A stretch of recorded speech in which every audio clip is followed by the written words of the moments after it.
Marvel Rivals has a dirty little secret. If you're as bad as I am sometimes, you're going to come across it.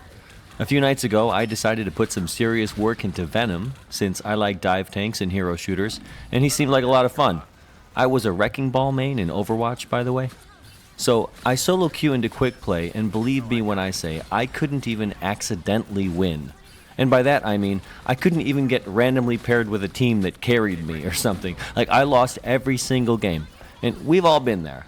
I was auto-picking a tank, and naturally that left, well, 4 slots for DPS, right? And then 1 healer who really wanted to play DPS but felt bad because, there was no healer, so he picked the single healer on the team. Well, anyway, most games I was lucky enough if our DPS had more eliminations than DPS heroes on our team. That's right, we're talking a combined 6 or so elims between all the DPS on my team. But I honestly felt like I was getting the hang of Venom, too. You see, when I beat my head against the wall like that, I get the most work done.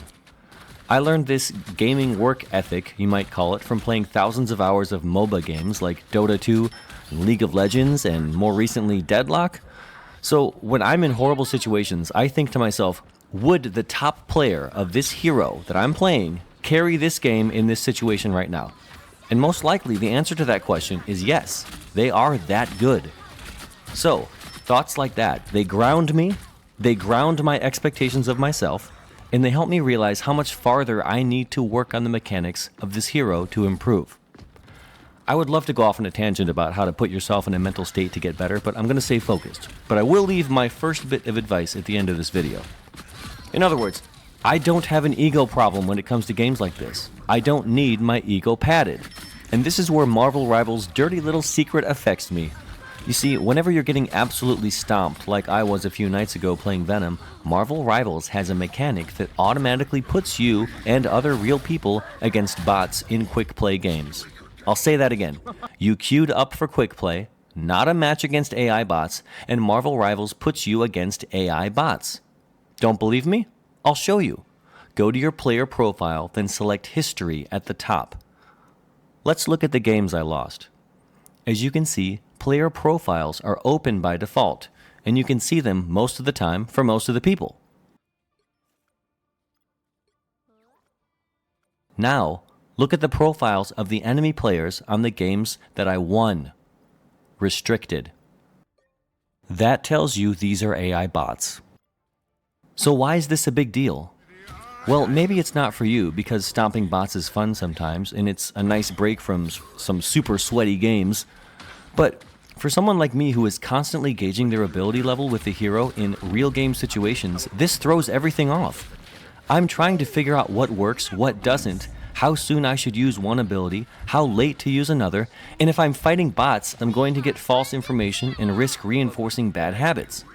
And look, AI bots are great for first learning a hero and mastering ability rotations, but when it comes down to fine-tuning, you really need real-life opponents. But I've got some good news. The mechanic isn't as predictable as you might think. In my experience, it doesn't seem like it's simply 2 losses in a row that puts you in a match against AI bots. You really have to get stomped 2 times in a row, it seems, for this to happen. Close games are still likely to put you against human opponents, which is great at least because that keeps you guessing. In fact, last night when I was playing with my friends, we were trying to predict when we were fighting against AI bots because you can't really know for sure until the match is done and you check your match history.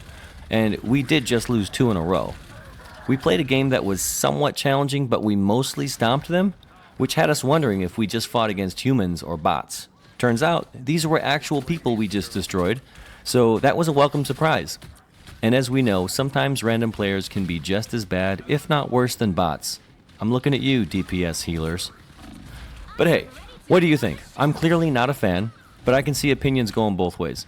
And you guys have been great about bringing up new points that changed my mind, so I would love to hear it in the comments. Alright, thanks a lot. Oh wait, a bit of advice. That's what I was going to talk about. Your first goal when you start learning a new hero is to not die.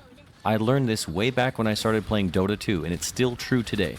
Nearly every hero has some sort of escape tool, and this is what you need to master first. You cannot work on the fun burst DPS mechanics of a hero if you're spending most of the match walking back from your spawn points. Okay, this is the real end. Thanks a lot. Bye-bye. I never miss! That double KO, but I just still died. Look at both landed on him at the same time.